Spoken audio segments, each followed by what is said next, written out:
तो पिछले चैप्टर में हमने देखा कि कैसे इवेंट्स जो हैं मैक्रो लेवल पे वो फर्क करते हैं हमारे स्टॉक मार्केट में, इकोनॉमी में और अल्टीमेटली हमारे कंपनीज जिसमें हमने इन्वेस्ट किया हुआ है और उनके शेयर प्राइस को। इस चैप्टर में हम जानेंगे कंटिन्यूएशन ऑफ 11th चैप्टर, जिसपे हम पिछले बार हमने डिस्कशन किया था कि कॉर्पोरेट लेवल अनाउंसमेंट्स जो होती हैं उससे हमारे स्टॉक प्राइसेस और बिजनेसेस पे क्या फर्क पड़ता है।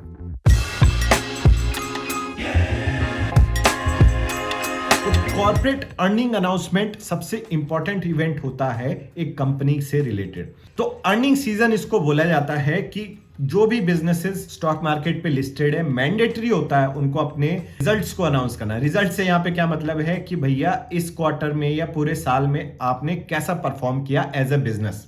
अब इसमें कुछ इंपॉर्टेंट इन्फो दी जाती है। सबसे पहले दिया जाता है रेवेन्यू ग्रोथ, कि पिछले साल हमारी इतनी कमाई हुई थी, इस साल इतनी कमाई हुई है, और पूरे साल का भी देते हैं और क्वार्टर वाइज भी देते हैं।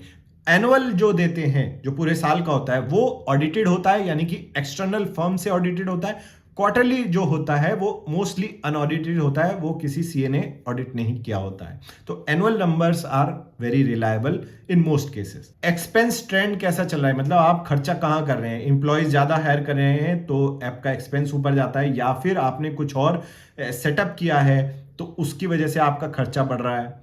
फाइनेंस चार्जेस, यानी कि अगर आपने लोन लिया है तो उस पर आप कितना इंटरेस्ट रेट पे कर रहे हैं, तो अल्टीमेटली कितना इंटरेस्ट रेट पे कर रहे हैं उससे तय होगा कि कितना आपका फाइनेंस की तरफ जो आपने डेट लिया है उसकी तरफ चार्जेस जा रहे हैं। प्रॉफिटेबिलिटी ट्रेंड्स कैसा चल रहा है, मतलब कि पिछले साल आपकी मार्जिन क्या थी प्रॉफिट की और इस साल कितनी मार्जिन रही है। प्रोजेक्ट अपडेट्स, अगर कुछ आपने की प्रोजेक्ट्स की, आपका एक प्लांट लगना था वो उसका क्या अपडेट है, या आप फ्यूचर में कितने प्लांट्स लगाने वाले हैं, कैपिटल एलोकेशन कैसा हो रहा है। बड़े बड़े वर्ड्स हैं, आपको घबराने की जरूरत नहीं है, हम सबको फंडामेंटल एनालिसिस में डिटेल में जानेंगे, बट मोटे मोटे तौर पे ये सारी चीजें अनाउंसमेंट जब होती है रिजल्ट की उसके साथ बताई जाती है। और इसके अलावा कुछ की ट्रेंड्स उस इंडस्ट्री पर्टिकुलर में क्या चल रहे हैं। तो कुछ कंपनीज जो हैं आगे का भी, यानी कि कॉर्पोरेट गाइडेंस जिसको बोला जाता है, यानी कि आगे की अपकमिंग क्वार्टर्स में क्या होने वाला है उसके बारे में भी बताती हैं, कि हम एंटिसिपेट कर रहे हैं कि ऐसा शायद हमारा रेवेन्यू ग्रोथ हो या अर्निंग ग्रोथ हो, वो सारा बताया जाता है। हर क्वार्टर में मोस्टली जो है इन्फोसिस शुरुआत करती है रिजल्ट सीजन का, और उसका कैलेंडर कुछ इस तरह होता है। अप्रैल टू जून जो है पहला क्वार्टर कहलाता है, जिसको हम Q1 भी कहते हैं, और रिजल्ट्स जो उसके आते हैं वो आते हैं फर्स्ट वीक ऑफ जुलाई में। सेकंड क्वार्टर हो गया जुलाई टू सितंबर Q2 बोल के, और रिजल्ट्स आते हैं अक्टूबर के फर्स्ट वीक में आने शुरू होते हैं। ये कोई स्पेसिफिक डेट नहीं, कंपनी के ऊपर है कब वो रिजल्ट अनाउंस करती है। अक्टूबर टू दिसंबर हो जाता है Q3, जिसके रिजल्ट्स आते हैं जनवरी के फर्स्ट वीक में, और जनवरी टू मार्च हो जाता है Q4, जिसके रिजल्ट्स आते हैं फर्स्ट वीक ऑफ अप्रैल में।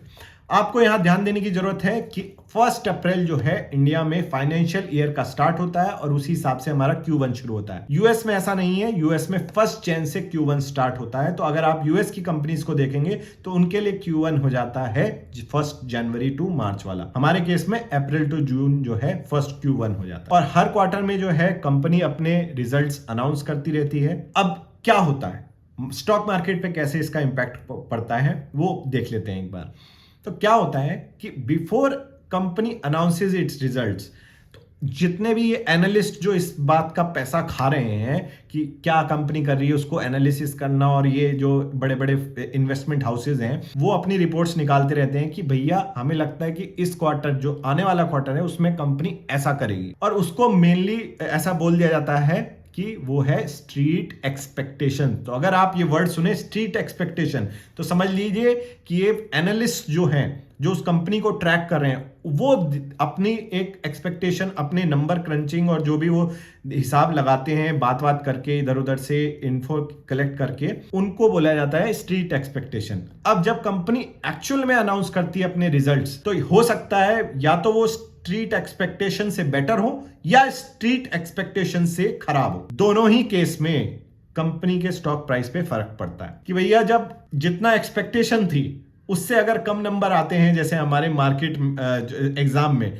तो हमें बहुत बुरा लगता है और नेगेटिवली हम रिएक्ट करते हैं, हमारे पेरेंट्स भी हमें मारते हैं। लेकिन अगर एक्सपेक्टेशन ही कम थी और उससे बेटर रिजल्ट आ जाता है तो हमारे पेरेंट्स भी खुश होते हैं और हम भी खुश होते हैं।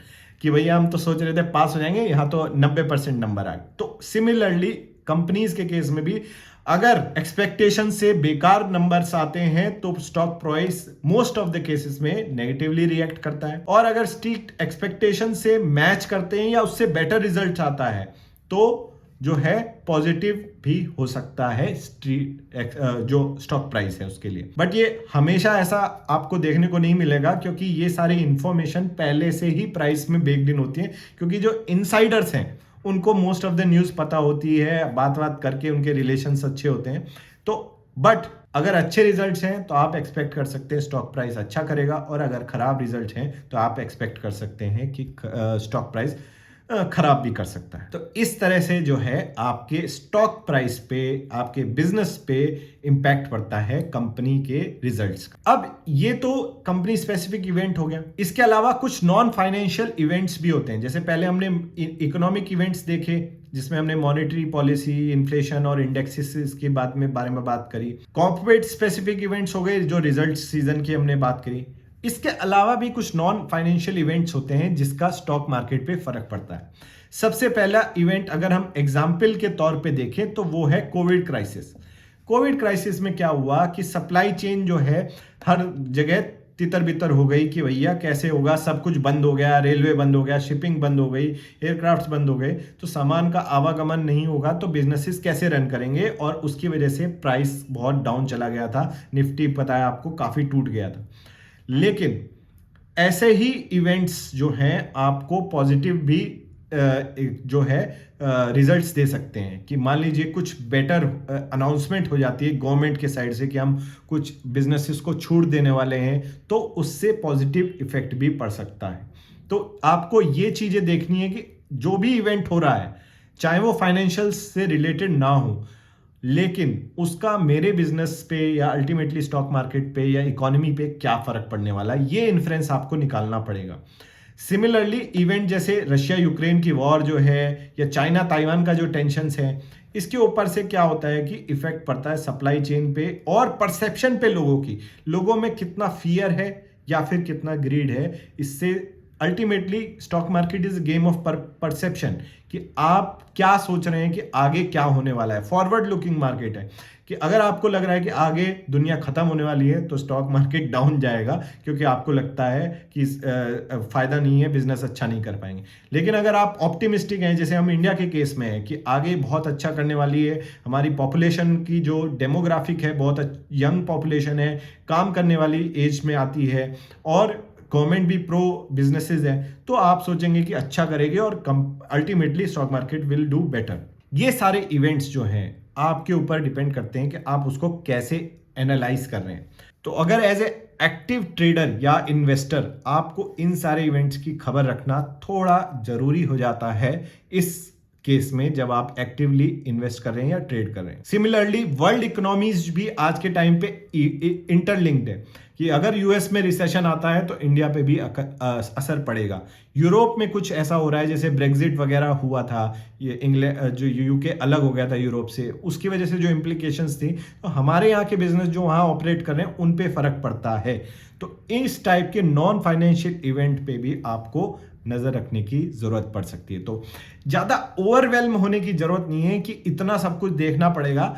जब आप एक्टिवली इन्वेस्ट या ट्रेड करने लग जाएंगे तो ये आपके एक रूटीन में आ जाएगा कि ठीक है, आज आईआईपी के नंबर आने वाले हैं, या फिर आज इन्फ्लेशन डेटा रिलीज होने वाला है, या फिर ये सारे आपको न्यूज़ अगर आप 15 मिनट भी दिन के देखते हैं तो आपको सब पता चल जाएगा। नॉन फाइनेंशियल इवेंट्स तो वैसे ही सुर्खियों में रहते हैं, तो आपको पता चल जाएगा।